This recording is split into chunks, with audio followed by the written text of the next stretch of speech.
E que a Mãe Maria Santíssima hoje e sempre nos abençoe com a sua luz rosa de puro amor, nos nutrindo em conhecimento que nos auxilia a entender cada vez mais um momento importante que é o momento de trabalhar o amor que existe no nosso coração. Ave Maria, cheia de graça, o Senhor está contigo, bendito sois vós entre as mulheres, bendito é o fruto do vosso ventre, Jesus. Santa Maria, Mãe de Jesus, rogai por nós, buscadores de conhecimento, agora e na hora do nosso desenlace, que assim seja. Boa noite a todos, muita paz. Sejam muito bem-vindos a mais uma reunião de estudo aqui do Centro Espírita Os Humildes de Jesus, e nós continuaremos hoje com um tema sobre autodefesa psíquica, continuando a ler o livro de John Fortune. E vamos continuar do caso que a gente parou na semana passada. Lembrando que esse livro aqui é muito interessante para quem passa por assédio espiritual, para também aprender a se defender de pessoas manipuladoras, de relacionamentos tóxicos e narcisistas, e também aprender a identificar como as pessoas usam da lábia delas para nos manipular. Para quem não lembra ou quem não estava na nossa reunião passada, eu vou dar uma leve recapitulada para a gente lembrar do que a gente estava tratando na última reunião e o caso que eu estava lendo e de como ele foi interessante para a gente estudar e perceber como ataques psíquicos funcionam. Eu estava lendo o capítulo número 3, que trata de um caso de uma bruxaria moderna. Nesse texto, começa contando o efeito da bruxaria em encarnações anteriores. Lembram? A nossa protagonista da história, ela estava começando a estudar o ocultismo, a estudar o espiritismo e a forma com que ela encontrou na época de trabalhar a mediunidade dela, e ela acabou indo para uma fazenda, um local onde pessoas se dedicavam a estudar a espiritualidade. Quando ela chegou lá, ela começou. Pronto, coloco sim o nome do livro e o PDF. E lá, nesse local, ela começou a se dedicar a estudar esse caminho de espiritualidade. Até que um dia, uma mulher, que chamam no livro de Senhorita Ellie, ela chegou até essa fazenda também para estudar ocultismo, espiritismo, enfim, magia e tudo mais na época. E o que aconteceu com essa dona quando essa senhorita Ellie chegou? Para quem não lembra, o livro conta que muitas coisas estranhas foram acontecendo a partir do momento que essa mulher chegou nessa fazenda.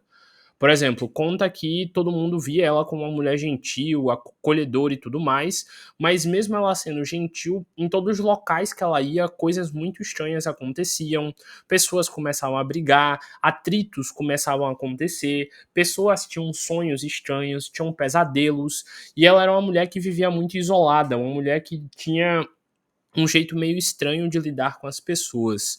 Se vocês não lembram, contou também no livrinho que logo no dia que ela chegou nessa fazenda, as pessoas já começaram a notar que tinha algo estranho. Porque o cavalo que levou ela até o local, a carruagem que levou ela até o local, o cavalo, que era extremamente dócil, gentil com todo mundo, estava extremamente arisco e nervoso. E para quem não sabe, antigamente cavalo de carruagem era tipo o cavalo mais dócil que poderia ter, porque era um cavalo que o tempo inteiro estava junto de humanos, o tempo inteiro estava levando pessoas para lá e para cá, e eram cavalos que tinham contato com criança, com todo tipo de gente, e o próprio instrutor da carruagem, o próprio condutor, falou que aquele cavalo era muito gentil, que ele adorava carinho e que geralmente quando ele começava a receber carinho, ele não queria sair mais de perto da pessoa e ele custava a voltar a trabalhar direitinho depois de receber carinho, porque ele ficava só querendo ficar na manha. E quando essa mulher chegou perto do cavalo para tentar fazer carinho nele, o cavalo começou a relinchar, começou a pular para trás, quase partiu a madeira da frente da carruagem, de tanto arisco que ele ficou, e começou a se debater de um jeito que o próprio condutor da carruagem falou que nunca viu o cavalo ficar daquele jeito na vida. Ficou envergonhado pela situação e pediu desculpa a todo mundo. Então aí já mostrou que a energia que andava ao redor dessa mulher já não era boa coisa e que a aura que emanava dela já também não era boa coisa. Isso já deixou algumas pessoas em alerta. Então, quando ela começou a conviver neste local, as pessoas começaram a ter sonhos estranhos durante a noite, começaram a ter vários pesadelos, E quando essas pessoas foram conversar no dia seguinte sobre esses sonhos, coincidentemente quase todas estavam tendo sonhos iguais, ou sonhos que aconteciam coisas muito parecidas. Então começou a rolar um burburinho do que estava acontecendo e, obviamente, as pessoas notaram que tinha alguma relação com aquela tal pessoa que acabou de chegar e com aquela energia. No começo nem acreditavam que poderia ser ela, mas depois de um tempo começaram a perceber que as coisas eram coincidentes demais. Para quem não lembra, também teve um episódio que contou que num desses dias que essa mulher estava lá, do nada a personalidade dela mudou bruscamente e ela pegou uma faca que ela estava utilizando para cortar os legumes e foi para cima de uma das companheiras, no caso aí a que está contando a história, para tentar dar uma facada nela, para atacar mesmo ela.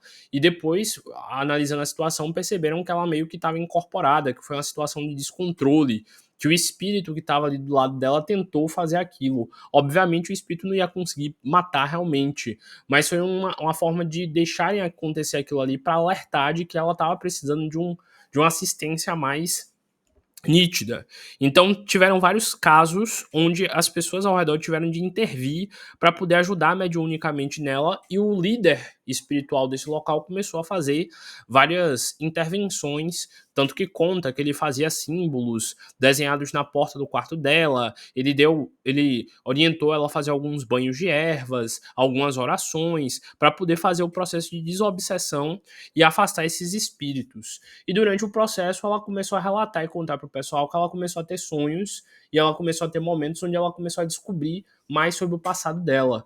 E ela acabou descobrindo que ela era uma bruxa no seu passado encarnacionista, e ela era uma bruxa que tinha interesses pelas partes de necromancia. Para quem não sabe, necromancia é um estilo de magia onde você usa cadáveres de animais, você usa a energia etérea que sai daquele corpo, daquele animal morto.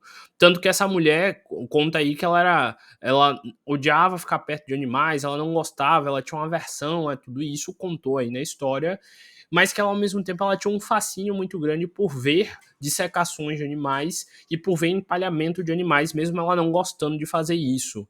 Também contou aí sobre como ela tinha uma seletividade para alimentação muito grande, de que ela não comia muitos dos alimentos que tinham carne, que ela tinha várias alergias, que ela tinha várias doenças e tudo mais.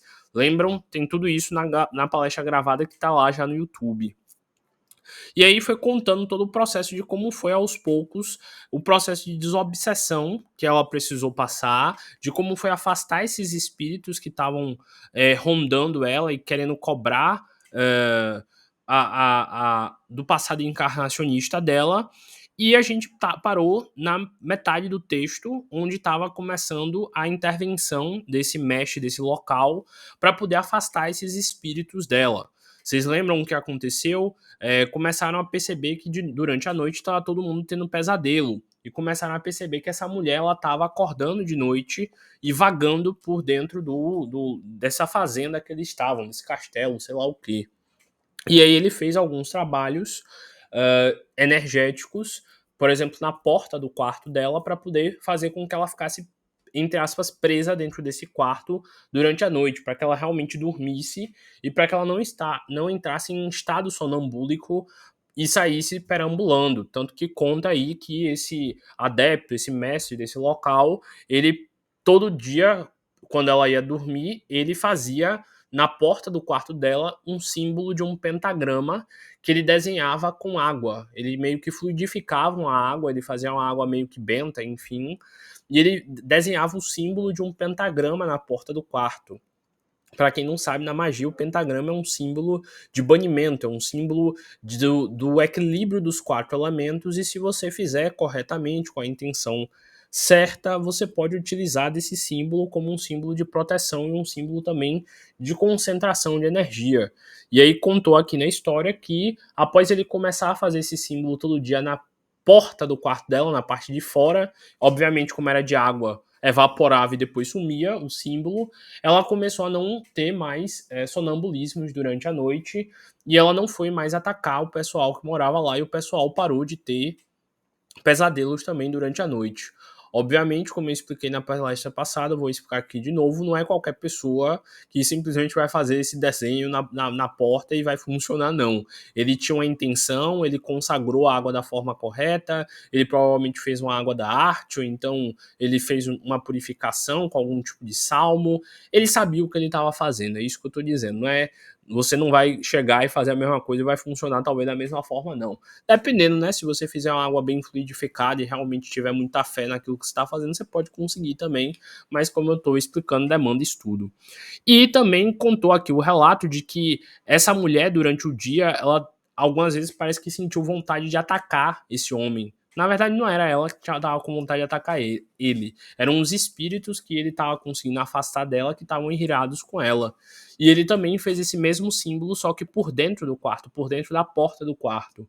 E tudo isso ele fez sem ela saber. Ela não sabia que ele fazia isso. Uma pessoa um dia viu ele fazendo esse símbolo no lado de fora da porta do quarto dela e ela nunca soube que ele fazia realmente isso, que ele deixava isso oculto. Mas ela relatou um dia, durante algumas conversas com as outras pessoas que viviam nessa casa, de que ela realmente sentia como se tivesse uma barreira na porta do quarto dela, que fazia ela não conseguir sair do quarto durante a noite.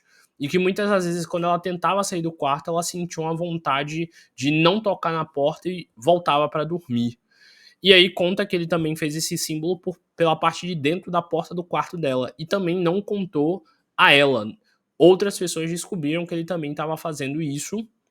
E curiosamente, um dia ela estava trabalhando como alguém que lavava as roupas desse tal convento, desse local. E ela, na hora de ir levar as roupas lavadas dele para colocar no quarto dele, não conseguiu ultrapassar a porta, não conseguiu passar pela porta para entrar e colocar as roupas. Ela teve de pedir ajuda de outra pessoa para poder fazer isso. E aí também contou-se de como ele realmente tinha feito um bloqueio energético no quarto para que a energia dela e para que os espíritos que estavam com ela não pudessem adentrar. E a gente estava parado aqui mais ou menos nessa parte onde a senhorita Ellie, que é essa mulher aí da história, estava começando a aprender a controlar essas energias, a entender sobre esses espíritos e aprender a dominar a energia dela. Também teve o caso, para quem não lembra, da porta desse local que abria durante a noite sozinha. E pelo que falou aqui, era uma porta daquelas antigas, imensas, de madeira, com um ferrolho de metal imenso, que não teria como uma pessoa abrir sem fazer um estrondo absurdo. Ou então talvez ela nem sozinha conseguisse empurrar a porta, porque era uma porta muito pesada. E mesmo assim, durante todas as noites que essa mulher começou a ir para lá, essa porta amanhecia aberta, como se alguém tivesse ido lá e feito isso. E depois que esse mestre fez essa proteção energética na porta do quarto dela, simplesmente, misteriosamente, a porta deixou de aparecer e de amanhecer aberta. E aí eu expliquei para vocês que deixar portas abertas, nesse sentido espiritual e energético, é tipo você deixar sua casa aberta para espíritos atrasados entrarem. Por isso que você tem que tomar cuidado com que tipo de visita você traz para sua casa, quem é que você convida para entrar nessa casa e que tipo de espírito também adentra a sua casa devido ao tipo de padrão de pensamento e de energia que você tem. Então, agora eu vou continuar aqui da onde a gente parou, que foi mais ou menos nessa parte que estava sendo explicado isso, para a gente continuar esse estudo de caso de como realmente, se a gente não tiver controle energético, os espíritos do nosso passado podem nos atacar e atrapalhar a nossa vida, sei lá, profissional, amorosa, nossa vida familiar, entre outros tipos. O quanto é importante a gente ter autoconhecimento energético e espiritual, no caso, você fazer seu culto do evangelho no lar, você fazer suas orações, você ler seus salmos se você gosta de salmo, você vibrar boas energias de amor, para que a sua casa esteja protegida energeticamente. E também o quanto é importante você ter estudos como este daqui que você está tendo agora, para você ter conhecimento de como limpar energeticamente o local que você vive, sobre como lidar com as obsessões que tem na sua família, porque às vezes a pessoa da sua família que fica brigando o tempo inteiro com você, não é que é ela realmente que está brigando com você, mas os espíritos que se aproveitam da energia dela usam ela para poder te atacar. Por exemplo, esses dias uma moça aqui desse grupo aqui, Taos, ela veio falar comigo que ela tinha mudado de casa e que ela estava sentindo uma energia muito densa na casa dela. e ela me pediu uma orientação porque ela percebeu que ela estava começando a ter uns pensamentos estranhos que não combinavam com o tipo de ideia que ela tinha. Tô contando para vocês aprenderem, verem como realmente isso daí acontece.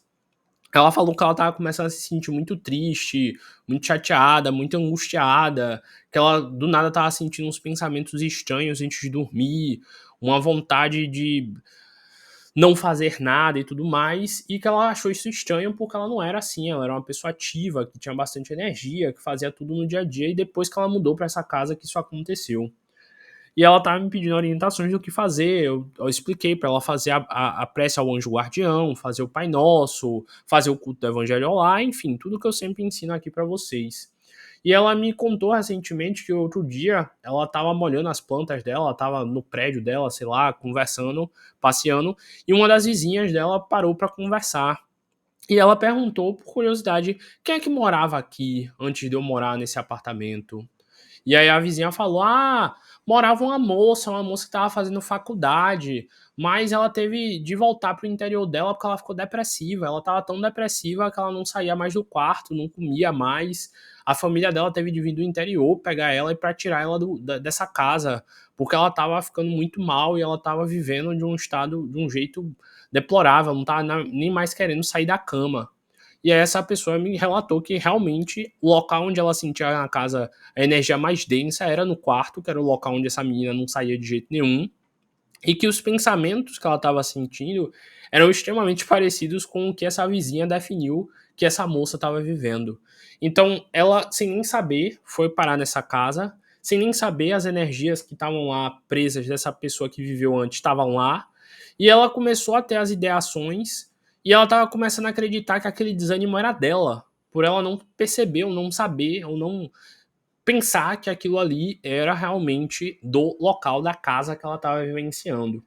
Felizmente ela fez as orações, ela fez a oração hoje guardião, ela começou a ter o culto do evangelho dela e ela disse que não teve mais esses pensamentos e que ela estava começando a sentir a energia da casa ficar melhor. Então, cuidem da energia das suas casas, façam o culto do evangelho no lar, façam suas orações. Se não souberem o que é o culto do evangelho do lar, perguntem aí que no final da palestra eu respondo, ou então perguntem lá no grupo que eu explico de novo, que eu já expliquei várias vezes.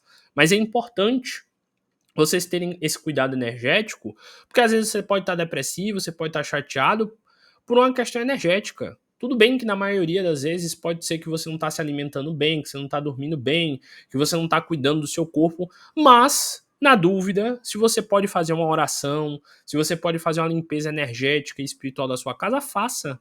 Na dúvida é melhor prevenir do que remediar. Acreditando ou não, tenha um cuidado com o local onde você vive, afinal é ali onde você está passando boa parte da sua vida. Mas, indo agora direto ao texto, para a gente não perder mais tempo, que ele é bem interessante, bora lá continuar. Dois curiosos acidentes ocorreram durante o período de tratamento nas mãos deste homem, um adepto que jamais houve como um. Então tá falando aqui desse mentor que começou a fazer esse tratamento dessa mulher. A casa em que ela tinha um quarto era muito velha e a porta de entrar era extremamente grande. Essa porta era protegida de noite por dois enormes ferrolhos que se cruzavam uma corrente que podia amarrar uma barcaça, então uma corrente pesada, e um enorme cadeado com uma chave do tamanho de uma colher de pedreiro. Então imagine o peso dessa porta. Quando a porta era aberta de manhã, ela funcionava como um despertador para toda a aldeia, de tão forte que ela rangia, gemia e clangorava quando ela era aberta, tremia e rebatia. No entanto, noite após noite, descíamos de manhã e encontrávamos a porta desta casa entreaberta. Todos dormíamos com as portas abertas para a pequena escada, desde os degraus antigos até o e ranger rangentes era como caminhar sobre pedestais de órgãos. Então tá dizendo aí que a casa era velha, que a casa era toda de madeira e que qualquer pessoa que andasse pela casa durante a noite, por ser uma casa velha e de madeira, o chão da casa rangia tão alto que se alguém tivesse andado, descido, além de fazer zoada por todo o caminho até o portão, O próprio portão ainda faria uma zoada ainda maior. Só que durante a noite ninguém, de todas as pessoas que moravam naquela casa, que eram muitas, ouvia nenhuma zoada, mas em compensação, todas as manhãs eles estavam encontrando essa porta aberta. A porta de trás era moderna e podia ser aberta facilmente. As janelas eram das do tipo de correr, muito comuns. Quem abria apesar da porta de fechar e por quê? Então tá falando aí, não tinha como alguém ir lá e abrir. Por que mesmo assim ela parecia aberta? De manhã, no desejum, trocávamos recriminações para saber quem havia deixado a porta aberta na noite anterior. Mas ninguém jamais pôde ser responsabilizado. Finalmente, o assunto chegou no conhecimento do chefe do grupo. E ele disse: Vou pôr um fim nisso. E todas as noites ele selava novamente o quarto da senhorita Ellie com um pentagrama. Depois disso, não tivemos mais nenhum problema com o fato de a porta da frente ficar aberta. Lembrando que, pelo que conta aqui da história, todo esse processo demorou mais de 1 ano e meio. Então teve tempos onde ela avançava no tratamento e provavelmente ela ficava bem, então ele devia parar de fazer o símbolo. E quando ela piorava, porque como a gente sabe, os médiums têm oscilações, têm momentos de recaída, e ela devia voltar a fazer essas coisas durante a noite como sonâmbula, ou então ela era médium de efeito físico e a energia dela era utilizada pelo obsessor para assustar as pessoas da casa. Enquanto estava se ocupando com a senhorita Ellie, o chefe do grupo selou regularmente a entrada do seu próprio quarto da mesma maneira. Só que neste caso, ele desenhava a ponta do pentagrama para fora, a fim de impedir que a senhorita Ellie entrasse. Ao passo que quando selava o quarto, desta voltava a sua ponta para dentro, a fim de impedir que ela saísse. A senhorita Ellie não soube disso e provavelmente que isso nunca tenha lhe chegado aos ouvidos, nem mesmo indiretamente, pois ele era muito reservado. E eu apenas soube que ele estava selando a porta do quarto, porque por acaso vi ele realizando a ação durante uma noite. Entre mentes, um dia eu ouvi uma batida em minha porta. Lá estava a senhorita Ellie com os braços cheios de roupas brancas. Ela me perguntou se eu podia fazer-lhe o favor de deixar a roupa no quarto do chefe da comunidade e recolher a suja. Perguntei-lhe por que ela própria não fazia aquilo, pois eu sabia que ela estava fora, que ele estava fora. E era seu trabalho entregar a roupa branca. Ela respondeu que tinha estado em seu quarto para este fim, mas havia uma barreira psíquica na entrada que proibia a entrada dela. Ela também me pediu, em diversas ocasiões, para colocar sob a minha blusa, fora do alcance dos olhos dela, uma pequena cruz de prata que eu usava habitualmente, pois ela, como me disse, não podia encará-la. Essa cruz eu havia adquirido pouco antes de ir ao colégio oculto e a entregar a um sacerdote de minha relação para ser abençoada.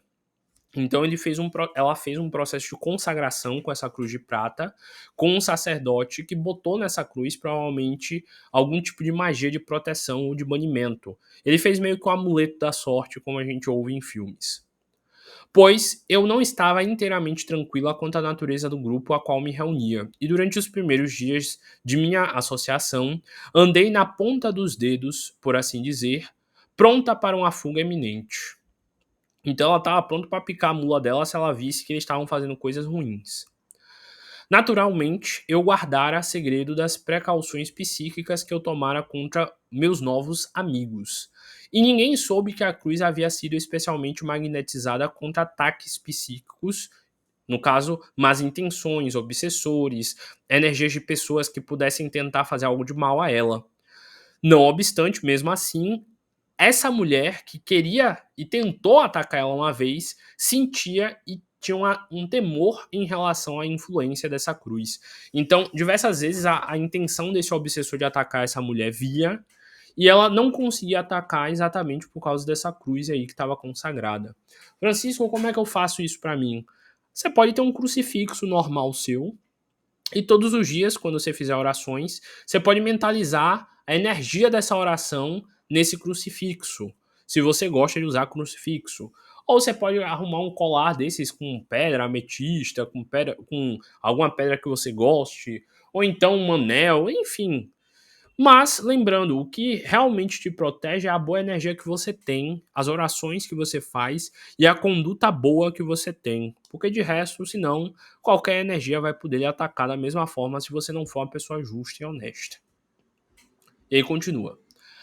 A autossugestão e a imaginação desempenham um papel tão grande nas chamadas impressões psíquicas que somos muito cautelosos em aceitar o testemunho comprobatório de um sensitivo que sabe o que espera dele. Mas uma reação espontânea é, em minha opinião, muito mais comprobatória. Em outras palavras, o que ela falou aqui, eu sabia que aquele colar era um colar de proteção e que afastaria energias negativas.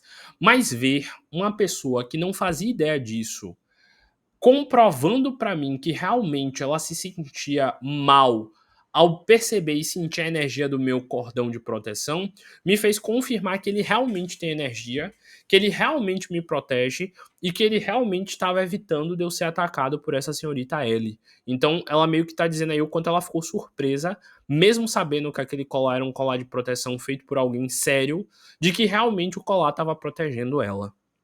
E aí continua.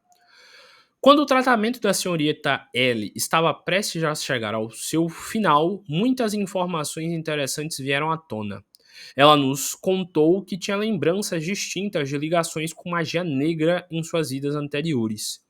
Isso, disse ela, havia sido confirmado por diversos sensitivos independentes e eu bem gostaria de acrescentar o meu testemunho ao deles se me tivessem pedido isso. Lembram? Ela contou lá no início que ela teve vários sonhos, onde nesses sonhos espíritos parecidos com a senhorita Ellie ou espíritos que estavam associados à senhorita Ellie atacaram ela diversas vezes e ela sentia que era uma energia meio que de bruxaria. Em criança, ela costumava sonhar acordada que era uma bruxa, desejando a morte ou a desgraça daquele que a irritava. E embora eu não possa dizer se isso é verdade ou não, que seus desejos eram tão eficazes que ela ficou apavorada e tentou abandonar a prática.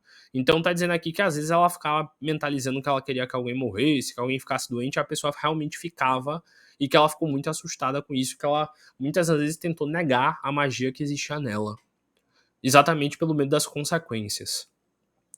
Ela também afirmou que tinha o hábito de visualizar a si mesma diante das pessoas de quem tinha raiva, repreendendo-as e projetando-lhes forças malignas. Isso, naturalmente, explicaria os nossos pesadelos. Ela também disse que tinha o hábito de atacar a mãe e a irmã desta maneira, e que fizera a irmã adoecer profundamente, de modo que ambas agora não a queriam em casa. Essa afirmação foi posteriormente confirmada pela mãe. Então ela fazia várias mentalizações de ataques energéticos. Ela ficava pensando naquela pessoa que irritou ela, que provocou ela, ficando doente, ficando triste, ficando mal, ficando desanimada, perdendo a vontade de viver, saindo do trabalho. E ela tinha um efeito energético tão grande que acabava que isso acontecia mesmo com as pessoas. De novo, aí a gente vê a importância de você fazer as suas orações, de você ter uma boa relação com o teu anjo guardião, de você ser alguém que está sempre agradecendo a boa vida e de ser alguém que está emanando energia boa, porque assim você está sempre colocando uma capa de proteção contra você e assim você se mantém protegido de uma pessoa como essa. Afinal, quem vê cara não vê coração. Como foi dito aqui no início do livro, essa moça aí era bem vista. Ela era geralmente vista como alguém simpática, como alguém gentil, acolhedora. E olha aí o que ela fazia por trás, com a mãe e com a irmã. Se ela faz isso com a mãe e com a irmã, e saiu atormentando todo mundo ali sem perceber ou percebendo. Imagine o que não podem fazer na sua vida quando você está esgotado num local. Talvez seja isso e você nem sabe. Ou talvez a pessoa nem faz de propósito, mas como ela te mentaliza com ódio, com raiva, essa energia acaba chegando de verdade em você. E aí continua. Ela contou-nos que sentia como se fosse duas pessoas distintas. A parte dela dessa encarnação e provavelmente a parte dela da encarnação passada, que era assim, colérica, odiosa, raivosa, enfim. Sendo seu eu normal, de índole espiritual, intensamente compassivo e idealista. Era uma pessoa gentil, empática, carinhosa, que queria ver o bem do mundo, que queria ver as pessoas melhorando. Seu outro eu, inferior, que vinha à superfície quando ela era contrariada, agitava-se ou transtornava-se, sendo intensamente maligno e sujeito a paroxismos de ódio e crueldade. Então, tinha um jeito paradoxal, um jeito diferente, um jeito oposto, cheio de ódio que ela nem se reconhecia. Essas características eram particularmente marcantes quando a senhorita Ellie era pequena, mas quando se tornou mais velha, ela reconheceu a iniquidade desses atos. E seu elevado idealismo representou um esforço para ser superior a eles. Esses esforços era, como estou convencida, sincera, infelizmente nem sempre ela conseguia triunfar. Isso aqui é para mostrar a importância da reencarnação pra gente. Essa mulher reencarnou, ela veio numa família com uma condição melhor, com um contexto melhor. O espírito dela veio privado de algumas habilidades e foi ensinado a ser generoso, respeitoso e virtuoso. Então, o eu dessa encarnação dela, quando era levado a querer fazer coisas ruins, lutava contra o eu dela da encarnação passada. Vou deixar ainda mais claro. Vamos dizer que na sua encarnação passada você era uma pessoa raivosa que queria resolver tudo na briga. Nessa encarnação você vem e nasce numa comunidade pacifista que resolve tudo na conversa. O teu eu anterior da sua encarnação passada, ele vai querer tentar resolver de novo na briga.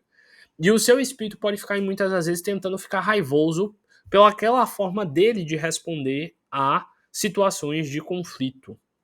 Mas, como nessa nova encarnação foram criados vários repertórios de comportamento mental, onde essa nova pessoa tinha um novo comportamento, uma nova forma de lidar com calma, com paciência, com amor ao próximo, essa nova encarnação neutralizava os erros e os comportamentos errôneos do passado. Então a gente vê aqui a importância da reencarnação, porque a reencarnação é uma chance de zerar o passado, de você recomeçar uma nova vida, e uma nova vida tão diferente que possa neutralizar o mal que você fez no passado. Por isso que, inclusive, lá no canal do YouTube, tem uma palestra onde eu falo sobre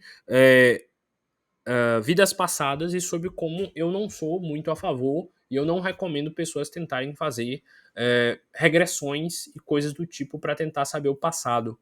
Porque às vezes você não está maduro e você não tem habilidade suficiente para lidar com o teu passado. Se você descobrir que você foi uma pessoa horrenda, uma pessoa maldosa, essa mulher aqui, ela veio descobrir sobre esse lado espiritual dela num contexto onde ela já estava trabalhando a mediunidade dela, onde ela estava estudando espiritualidade, onde ela estava tendo assistência, onde tinham várias outras pessoas que estudavam de espiritualidade para ajudar ela e regular ela. Então, ao saber coisas do passado dela, eram coisas importantes para reafirmar a defesa dela contra essa parte obscura e densa. Às vezes, em sonho, a gente sim tem uns despertares e umas lembranças assim do nosso passado encarnacionista.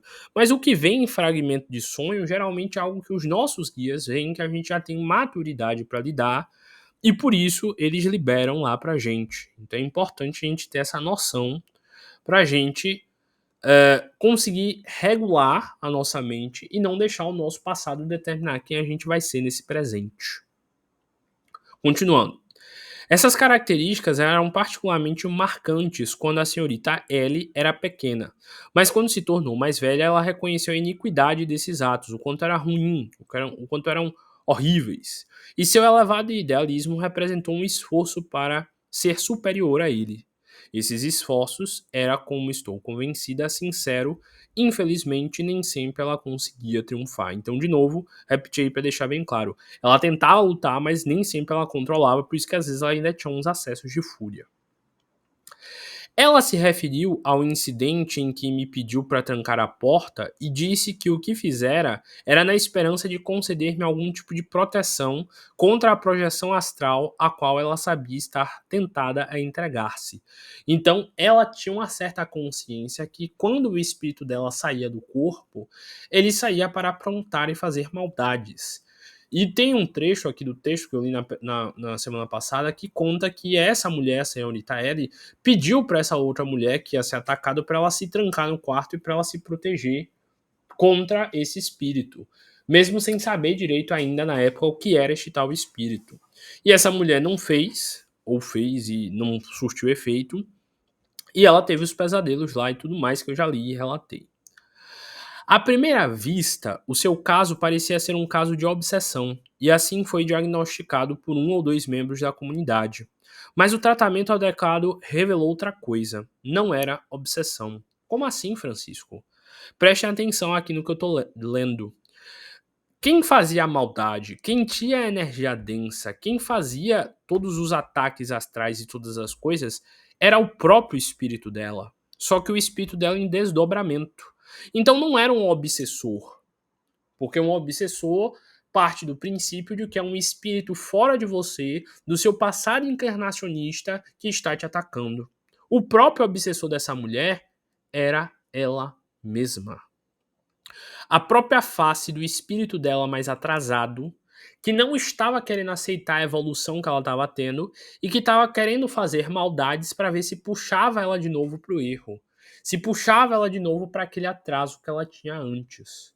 E ela reiteradamente lutava para tentar ser essa nova pessoa bondosa e assim apagar e diluir cada vez mais essa versão antiga dela maléfica. Então não era um caso de obsessão.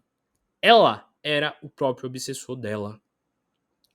Francisco, o que é que eu faço então para me afastar de mim mesmo se eu sou o meu obsessor, se o meu caso foi esse?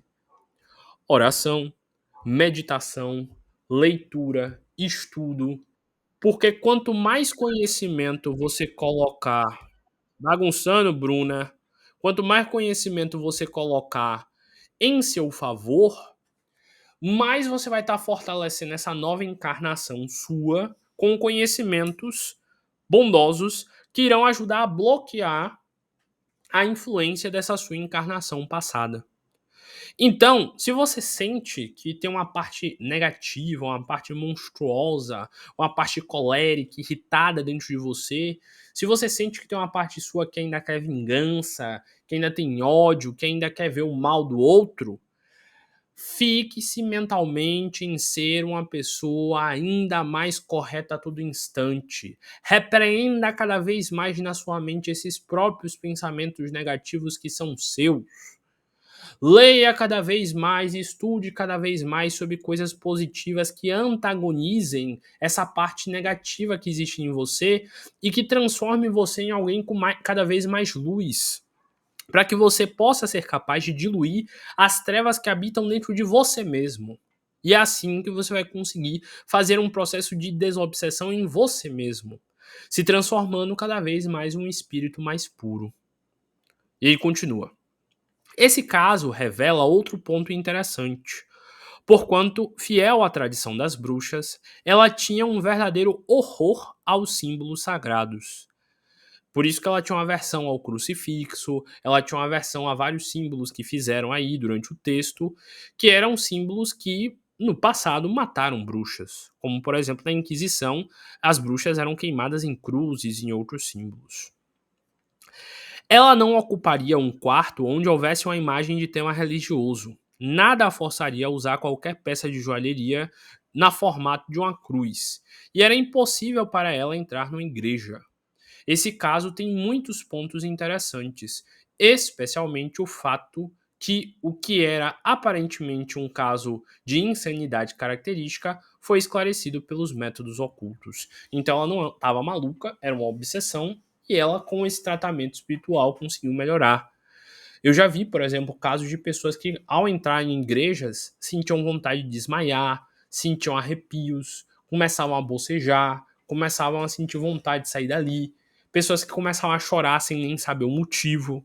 Provavelmente algum passado encarnacionista associado ao local. Então a gente termina aqui o caso que conta a história da senhorita Ellie e de tudo que ela sofreu nesse processo de desobsessão própria. E mais uma vez reafirma aqui a importância de vocês fazerem a defesa psíquica, a proteção psíquica de vocês, e o quanto é importante o famoso conhece-te a ti mesmo lá do oráculo de Delfos, porque é se conhecendo que você vai perceber quais pensamentos são seus e quais não são, quais características são suas e quais não são. Por exemplo, o exemplo dessa moça que eu citei, da casa, e que ela tinha mudado, ela mesma percebeu, Chico, tem algo estranho aqui. Eu não penso esse tipo de coisa. Eu não sou assim depressiva. Eu geralmente tenho bastante energia, sou bem proativa. Eu não tenho esses pensamentos esquisitos que eu tô tendo. Eu não tenho essa sensação e esse desânimo que eu tô tendo. Tem algo estranho aqui. Se ela não conhecesse a energia dela, se ela não conhecesse quem ela poderia começar a acreditar que aquilo era realmente ela. Que aquela energia realmente era dela. Tanto que muitas pessoas que estão passando por obsessão, por depressão e tudo mais, elas começam a acreditar que estar se sentindo triste é o normal. Que se entregar essa tristeza é o normal. Que se sentir desanimado e sem propósito e sem vontade é o normal e não é. Nossa natureza é de felicidade. Só olhar uma criança, um bebê, qualquer coisinha que você faz, ele tá dando risada. Ele tá alegre, ele tá risonho, ele tá feliz. A natureza humana é uma natureza de felicidade, de alegria. Mas com o passar do tempo, como eu já expliquei várias vezes nas palestras sobre o ego, a nossa mente vai colocando na gente responsabilidades, pesos, culpas, que vão fazendo a gente se sentir triste, desanimado e angustiado. Como o tempo não vai dar para eu iniciar outro texto, que é um texto que vai contar a história de um rapaz bêbado e de um obsessor, de um alcoólatra que começou a atacar uma moça que foi morar nessa casa, vou contar aqui uma parábola para vocês que eu ouvi uma vez de um mestre espiritual sobre esses pensamentos de ansiedade, de tristeza, de depressão e tudo mais. Acho que eu já contei essa história aqui uma vez, mas sempre vale a pena relembrar. Ele fala, esse mestre, que a nossa mente é como se fosse um parque cheio de crianças brincando e um momento bem feliz. Ele fala que você tem que fazer o seguinte exercício: se mentalize sentado num banco, num parque, olhando a natureza ao redor, olhando o vento, olhando as árvores balançando, e mentalize que tem um parquinho do lado de onde você está sentado nesse banco de madeira. E que nesse parquinho tem várias crianças correndo, brincando, rindo, pulando, descendo na escorregadeira, brincando na gangorra, com os pais ao redor, protegendo elas, cuidando delas e conversando. E ele diz que é para você prestar bastante atenção no céu e como está o céu nesse dia. Para você olhar esse céu e perceber que o céu está totalmente azul, que não tem uma nuvenzinha e que o sol está brilhando de uma forma maravilhosa. Que a luz daquele sol vem até o seu corpo, que a luz daquele sol te aquece e que te faz se sentir confortável, acolhido e protegido. Ele fala que a gente tem que sempre fazer essa meditação e mentalizar essa cena. E aí ele conta que durante essa meditação vai acontecer a seguinte coisa, que do nada algumas nuvens vão começar a surgir nesse céu. E ele diz que essas nuvens são como se fossem nossos pensamentos. Algumas nuvens, elas aparecem, depois o vento leva e elas somem.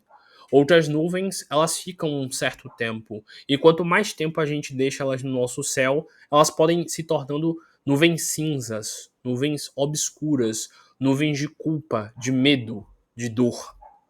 E ele diz que quanto mais a gente se apega a essas nuvens, em vez de deixá-las fluírem, mais fortes elas ficam e mais nuvens do mesmo tipo, densas, cinzas, obscuras, começam a tomar conta desse céu. E ele diz o seguinte, que se a gente não tomar cuidado com esses pensamentos, com essas nuvens tomando conta do nosso céu, pode chegar uma hora que tantas nuvens dessas se reúnam que uma chuva comece a acontecer. E ele pede para a gente idealizar essa chuva caindo, uma chuva torrencial, forte, um vendaval, um vento tão forte que aqueles pais pegam as crianças e começam a levá-las para casa, tiram elas do parquinho. O local que estava alegre, que tinham pessoas correndo, caminhando, andando de bicicleta, rindo, se divertindo, começa a ficar um local nefasto, lúgubre, denso, chuvoso, frio, e só você continua ali, sentado naquele banquinho, olhando toda aquela chuva, toda aquela coisa, e todo mundo vai embora, e você fica sozinho, solitário, com medo, angustiado. E ele diz o seguinte, que mesmo sendo um momento tão triste, o céu cheio de nuvens, ainda dá para ver que é dia, ainda dá para ver que existe uma luz ali por trás daquelas nuvens. E esse mestre diz o seguinte, que quando uma pessoa está depressiva, ansiosa, angustiada, ela está nesse momento. E ele diz o seguinte, que o importante é você perceber que ainda é dia. Que mesmo com todas aquelas nuvens obscuras ocultando o céu, ainda existe um sol por trás daquelas nuvens. De que ainda existe luz. E de que aquela luz está ali atrás das nuvens, pronta para reaparecer. Ele diz que aquele sol é Deus, que é um sol que nunca se apaga.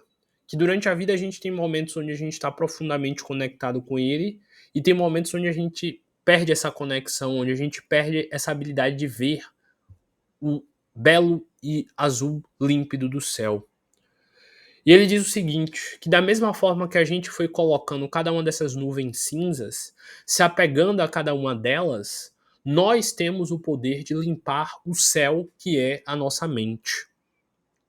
Através da meditação, do autoconhecimento, da leitura de boas coisas, dos exercícios, dos cuidados físicos, nós podemos ir tirando essas nuvens obscuras e aos poucos voltar a ver pontinhos azuis no céu. Ele pede para a gente lembrar que não existe nada fixo ou permanente, que o vento está batendo, que ele pode levar aquelas nuvens para fora. Que não é porque hoje choveu o dia inteiro, tá tudo nublado, tá tudo frio, tá tudo denso, que no dia de sol ele nunca vai reaparecer. Ele pede para a gente ir limpando a nossa mente e retirando cada uma dessas nuvens e resolvendo cada uma delas. Você pode pegar um caderno e escrever quais são os seus problemas e depois escrever embaixo argumentando, eu vou resolver assim, assim, assim, eu vou fazer dessa e dessa forma. Você pode jogar para fora esses problemas que estão tomando dentro da sua mente, escrevendo sobre eles, desabafando num diário, organizando sua mente, fazendo uma terapia e, enfim, tirando nuvem por nuvem, para você perceber que aquele sol, ele realmente nunca parou de brilhar. Você que temporariamente não conseguia vê-lo. E que quando o sol ele começa a voltar a aparecer, as crianças voltam a brincar, as crianças voltam a sorrir, as pessoas voltam a fazer seus exercícios e você volta a sentir a tranquilidade, a beleza e a felicidade que é estar naquele local. Então percebam como é que está sua mente agora. Sua mente está cheia de nuvens ou ela está um céu límpido e alegre? Tem criancinhas brincando, dançando, pulando, indo para lá e para cá? Ou só tem problemas, pessoas jogadas, pessoas bêbadas, pessoas tristes e angustiadas dentro da sua mente? Você decide o que acontece na sua mente porque a sua mente é sua. Você que acolheu pensamentos de dor, de sofrimento, de ansiedade, de dúvida, de insegurança. E é você que tem a capacidade de limpar tudo isso e colocar dentro dessa mente os pensamentos que te farão ficar bem de volta. Então, esse mestre diz isso. Sempre esteja limpando as nuvens do céu. Sempre esteja percebendo que tipo de pensamento você está tendo e que tipo de nutrição ou degradação esse pensamento te traz. Tenha clareza mental. Perceba e repreenda todo tipo de pensamento que você tem. Perceba se você está desejando mal a alguém ou se você está vendo o potencial que aquela pessoa tem e ela não está usando. Cuide da sua mente. Limpe a sua mente. E você vai com certeza encontrar nela o brilho, a luz do sol que é Deus nesse céu. E com o passar do tempo você vai perceber que você também é um sol, que também existe luz de dentro de você e que você também pode ser a luz na vida de outras pessoas, de que você também pode ser quem mantém aquele parque lindo, límpido, brilhante e cheio de felicidade e de alegria. Até que você mesmo perceba que você não é aquela pessoa sentada no banquinho, que tem esse nome, que tem essa vida, que tem essa idade, mas que você é, na verdade, uma criança que na hora certa vai voltar a brincar naquele parque, sem nenhum medo, sem nenhum julgamento, sem nenhuma dúvida, sem nenhum tipo de insegurança. Simplesmente uma criança brincando na vida. Porque aqueles que realmente chegam num nível de ascendência espiritual percebem que até a vida de adulto é uma brincadeira no parque. Até a vida de adulto, com todos os seus problemas, burocracias, contas, é uma vida num parque. Uma vida alegre, divertida e sorridente, se você souber brincar com a vida. A gente tem a mania de, quando a gente fica velho, levar a vida muito a sério, ficar rígido, sofrendo, angustiado, cheio de problemas, com medos, com inseguranças. Meu Deus, como é que eu vou resolver isso? A vida de adulto é igual ao parque. Se você souber brincar, se você souber aprender, se você souber ser curioso como a mente de uma criança, querendo aprender tudo, sem preconceitos, sem medos e sem dúvidas, você vai encontrar o caminho. O caminho que fará você perceber que o sucesso é a única possibilidade.